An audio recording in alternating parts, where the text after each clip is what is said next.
بسم الله الرحمن الرحيم. تبارك الذي بيده الملك وهو على كل شيء قدير، الذي خلق الموت والحياة ليبلوكم أيكم أحسن عملا وهو العزيز الغفور، الذي خلق 7 سماوات طباقا ما ترى في خلق الرحمن من تفاوت، فارجع البصر هل ترى من فطور، ثم ارجع البصر كرتين ينقلب إليك البصر خاسئا وهو حسير، ولقد زينا السماء الدنيا بمصابيح وجعلناها رجوما للشياطين وأعتدنا لهم عذاب السعير، وللذين كفروا بربهم عذاب جهنم وبئس المصير.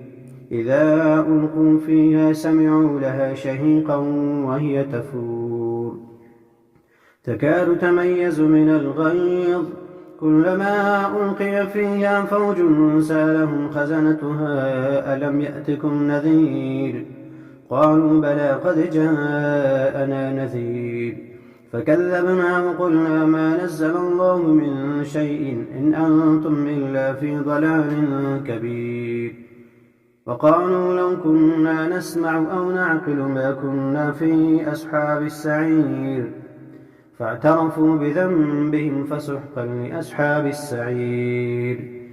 إن الذين يخشون ربهم بالغيب لهم مغفرة وأجر كبير، وأسروا قولكم أو اجهروا به إنه عليم بذات الصدور، ألا يعلم من خلق وهو اللطيف الخبير. هو الذي جعل لكم الأرض ذلولا فامشوا في مناكبها وكلوا من رزقه وإليه النشور. أأمنتم من في السماء أن يخسف بكم الأرض فإذا هي تمور، أم أمنتم من في السماء أن يرسل عليكم حاصبا، فستعلمون كيف نذير. ولقد كذب الذين من قبلهم فكيف كان نكير. أولم يروا إلى الطير فوقهم صافات ويقبضن ما يمسكهن إلا الرحمن إنه بكل شيء بصير. أمن هذا الذي هو جند لكم ينصركم من دون الرحمن إن الكافرون إلا في غرور. أمن هذا الذي يرزقكم إن أمسك رزقه بل لجوا في عتو ونفور. أفمن يمشي مكبا على وجهه أهدى أم من يمشي سويا على صراط مستقيم. قل هو الذي أنشأكم وجعل لكم السمع والأبصار والأفئدة قليلا ما تشكرون. قل هو الذي ذرأكم في الأرض وإليه تحشرون. ويقولون متى هذا الوعد إن كنتم صادقين. قل إنما العلم عند الله وإنما أنا نذير مبين. فلما رأوه زلفة سيئت وجوه الذين كفروا وقيل هذا الذي كنتم به تدعون. قل أرأيتم إن أهلكني الله ومن معي أو رحمنا فمن يجير الكافرين من عذاب أليم. قل هو الرحمن آمنا به وعليه توكلنا فستعلمون من هو في ضلال مبين. قل أرأيتم إن أصبح ماؤكم غورا فمن يأتيكم بماء معين. بسم الله الرحمن الرحيم. إذا وقعت الواقعة ليس لوقعتها كاذبة خافضة رافعة. إذا رجت الأرض رجا وبست الجبال بسا فكانت هباء منبثا وكنتم أزواجا ثلاثة فأصحاب الميمنة ما أصحاب الميمنة وأصحاب المشأمة ما أصحاب المشأمة. والسابقون السابقون أولئك المقربون في جنات النعيم ثلة من الأولين وقليل من الآخرين على سرر موضونة متكئين عليها متقابلين يطوف عليهم ولدان مخلدون بأكواب وأباريق وكأس من معين لا يصدعون عنها ولا ينزفون وفاكهة مما يتخيرون ولحم طير مما يشتهون وحور عين كأمثال اللؤلؤ المكنون جزاء بما كانوا يعملون لا يسمعون فيها لغوا ولا تأثيما إلا قيلا سلاما سلاما وأصحاب اليمين ما أصحاب اليمين في سدر مخضود وطلح منضود وظل ممدود وماء مسكوب وفاكهة كثيرة لا مقطوعة ولا ممنوعة وفرش مرفوعة إنا أنشأناهن إن شاء فجعلناهن أبكارا عربا أترابا لأصحاب اليمين ثلة من الأولين وثلة من الآخرين وأصحاب الشمال ما أصحاب الشمال في سموم وحميم وظل من يحموم لا بارد ولا كريم إنهم كانوا قبل ذلك مترفين وكانوا يصرون على الحنث العظيم وكانوا يقولون أئذا متنا وكنا ترابا وعظاما أئنا لمبعوثون أوآباؤنا الأولون قل إن الأولين والآخرين لمجموعون إلى ميقات يوم معلوم ثم إنكم أيها الضالون المكذبون لآكلون من شجر من زقوم فمالئون منها البطون فشاربون عليه من الحميم فشاربون شرب الهيم هذا نزلهم يوم الدين نحن خلقناكم فلولا تصدقون أفرأيتم ما تمنون أأنتم تخلقونه أم نحن الخالقون نحن قدرنا بينكم الموت وما نحن بمسبوقين على أن نبدل أمثالكم وننشئكم فيما لا تعلمون ولقد علمتم النشأة الأولى فلولا تذكرون أفرأيتم ما تحرثون أأنتم تزرعونه أم نحن الزارعون لو نشاء لجعلناه حطاما فظلتم تفكهون إنا لمغرمون بل نحن محرومون أفرأيتم الماء الذي تشربون أأنتم أنزلتموه من المزن أم نحن المنزلون لو نشاء جعلناه أجاجا فلولا تشكرون أفرأيتم النار التي تورون أأنتم أنشأتم شجرتها أم نحن المنشئون نحن جعلناها تذكرة ومتاعا للمقوين فسبح باسم ربك العظيم. فلا أقسم بمواقع النجوم وإنه لقسم لو تعلمون عظيم. إنه لقرآن كريم في كتاب مكنون لا يمسه إلا المطهرون تنزيل من رب العالمين. أفبهذا الحديث أنتم مدهنون وتجعلون رزقكم أنكم تكذبون. فلولا إذا بلغت الحلقوم وأنتم حينئذ تنظرون ونحن أقرب إليه منكم ولكن لا تبصرون.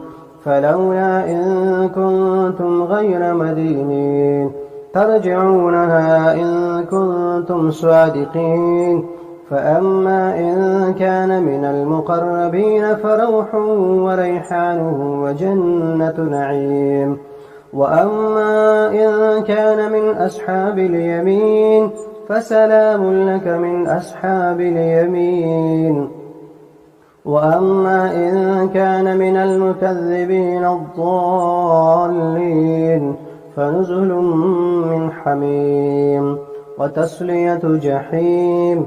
إن هذا لهو حق اليقين. فسبح باسم ربك العظيم.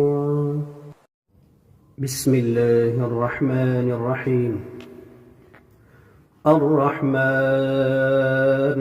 علم القرآن خلق الإنسان علمه البيان. الشمس والقمر بحسبان والنجم والشجر يسجدان. والسماء رفعها ووضع الميزان ألا تطغوا في الميزان وأقيموا الوزن بالقسط ولا تخسروا الميزان. والأرض وضعها للأنام فيها فاكهة والنخل ذات الأكمام والحب ذو العصف والريحان. فبأي آلاء ربكما تكذبان. خلق الإنسان من صلصال كالفخار وخلق الجان من مارج من نار. فبأي آلاء ربكما تكذبان. رب المشرقين ورب المغربين. فبأي آلاء ربكما تكذبان. مرج البحرين يلتقيان بينهما برزخ لا يبغيان. فبأي آلاء ربكما تكذبان. يخرج منهما اللؤلؤ والمرجان. فبأي آلاء ربكما تكذبان. وله الجوار المنشآت في البحر كالأعلام. فبأي آلاء ربكما تكذبان. كل من عليها فان ويبقى وجه ربك ذو الجلال والإكرام. فبأي آلاء ربكما تكذبان. يسأله من في السماوات والأرض كل يوم هو في شأن. يسأله من في السماوات والأرض كل يوم هو في شأن. فبأي آلاء ربكما تكذبان. سنفرغ لكم أيها الثقلان فبأي آلاء ربكما تكذبان يا معشر الجن والإنس إن استطعتم أن تنفذوا من أقطار السماوات والأرض فانفذوا لا تنفذون إلا بسلطان فبأي آلاء ربكما تكذبان يرسل عليكما شواظ من نار ونحاس فلا تنتصران فبأي آلاء ربكما تكذبان فإذا انشقت السماء فكانت وردة كالدهان فبأي آلاء ربكما تكذبان فيومئذ لا يسأل عن ذنبه إنس ولا جان فبأي آلاء ربكما تكذبان يعرف المجرمون بسيماهم فيؤخذ بالنواصي والأقدام فبأي آلاء ربكما تكذبان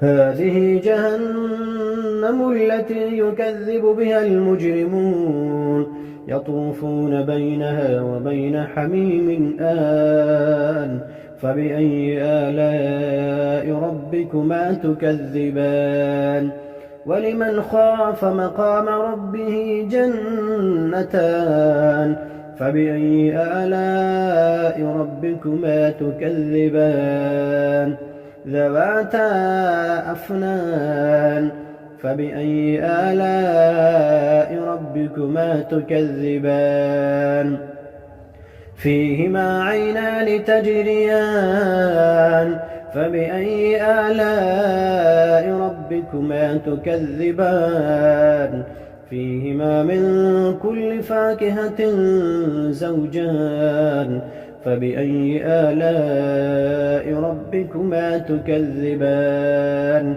متكئين على فرش بطائنها من استبرق وجنى الجنتين دان فبأي آلاء ربكما تكذبان فيهن قاصرات الطرف لم يطمثهن إنس قبلهم ولا جان فبأي آلاء ربكما تكذبان كأنهن الياقوت والمرجان فبأي آلاء ربكما تكذبان هل جزاء الإحسان إلا الإحسان فبأي آلاء ربكما تكذبان ومن دونهما جنتان فبأي آلاء ربكما تكذبان مدهامتان فبأي آلاء ربكما تكذبان فيهما عينان نضاختان فبأي آلاء ربكما تكذبان فيهما فاكهة ونخل ورمان فبأي آلاء ربكما تكذبان فيهن خيرات حسان فبأي آلاء ربكما تكذبان حور مقصورات في الخيام فبأي آلاء ربكما تكذبان لم يطمثهن إنس قبلهم ولا جان فبأي آلاء ربكما تكذبان متكئين على رفرف خضر وعبقري حسان فبأي آلاء ربكما تكذبان تبارك اسم ربك ذي الجلال والإكرام. بسم الله الرحمن الرحيم. ياسين والقرآن الحكيم إنك لمن المرسلين على صراط مستقيم تنزيل العزيز الرحيم لتنذر قوما ما أنذر آباؤهم فهم غافلون لقد حق القول على أكثرهم فهم لا يؤمنون إنا جعلنا في أعناقهم أغلالا فهي إلى الأذقان فهم مقمحون وجعلنا من بين أيديهم سدا ومن خلفهم سدا فأغشيناهم فهم لا يبصرون وسواء عليهم أأنذرتهم أم لم تنذرهم لا يؤمنون إنما تنذر من اتبع الذكر وخشي الرحمن بالغيب فبشره بمغفرة وأجر كريم إنا نحن نحيي الموتى ونكتب ما قدموا وآثارهم وكل شيء أحصيناه في إمام مبين واضرب لهم مثلا أصحاب القرية إذ جاءها المرسلون إذ أرسلنا إليهم 2 فكذبوهما فعززنا بثالث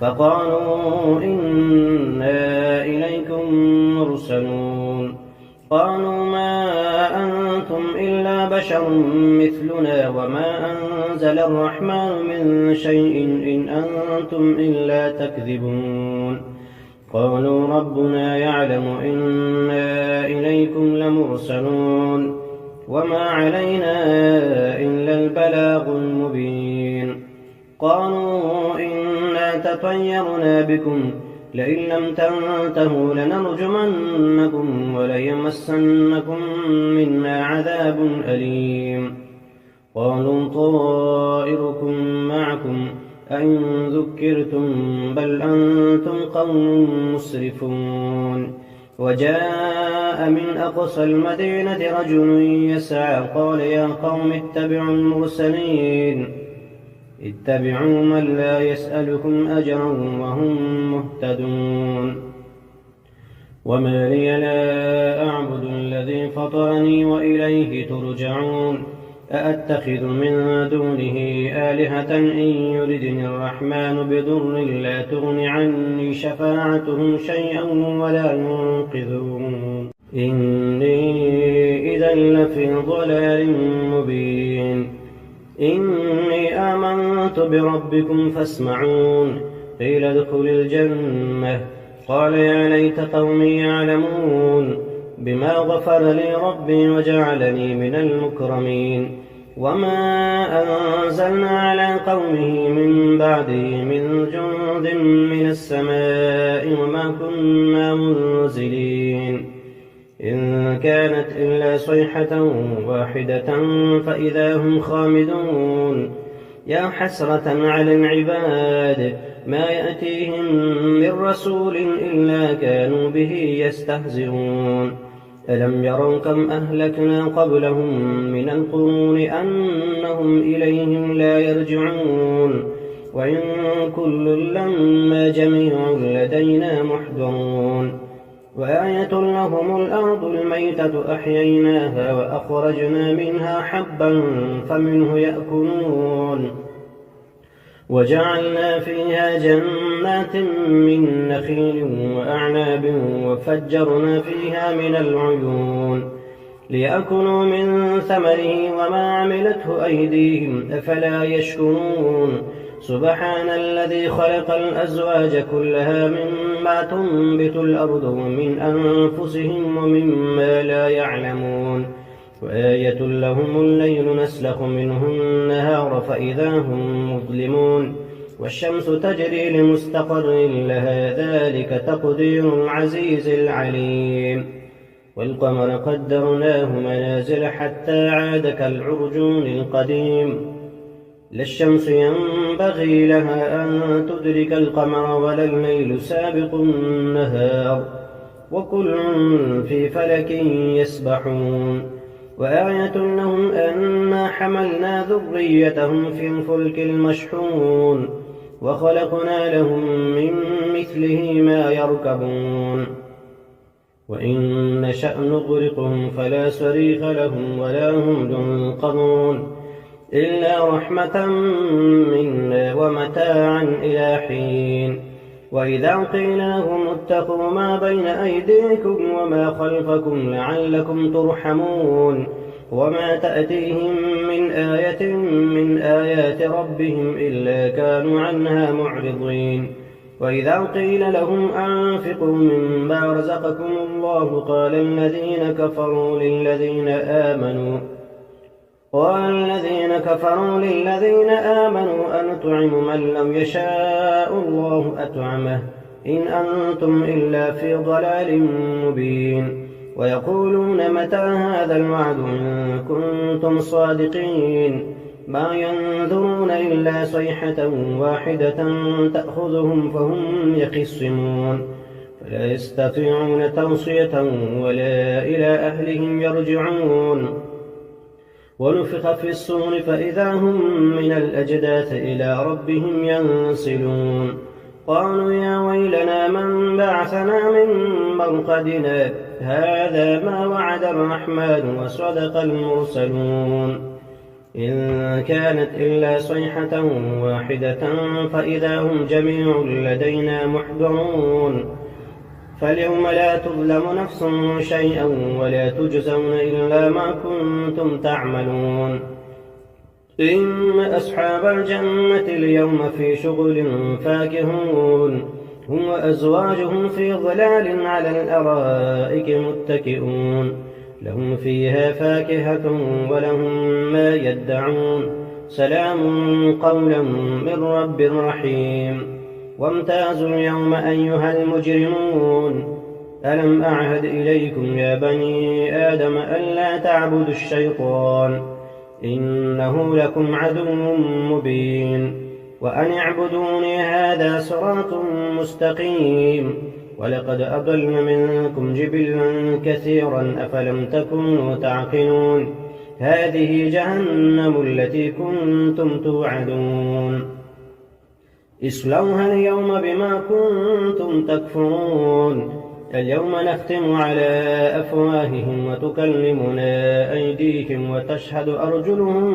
بما كانوا يكسبون ولو نشاء لطمسنا على أعينهم فاستبقوا الصراط فأنى يبصرون ولو نشاء لمسخناهم على مكانتهم فما استطاعوا مضيا ولا يرجعون ومن نعمره ننكسه في الخلق أفلا يعقلون وما علمناه الشعر وما ينبغي له إن هو إلا ذكر وقرآن مبين لينذر من كان حيا ويحق القول على الكافرين أولم يروا أنا خلقنا لهم مما عملت أيدينا أنعاما فهم لها مالكون وذللناها لهم فمنها ركوبهم ومنها يأكلون ولهم فيها منافع ومشارب أفلا يشكرون واتخذوا من دون الله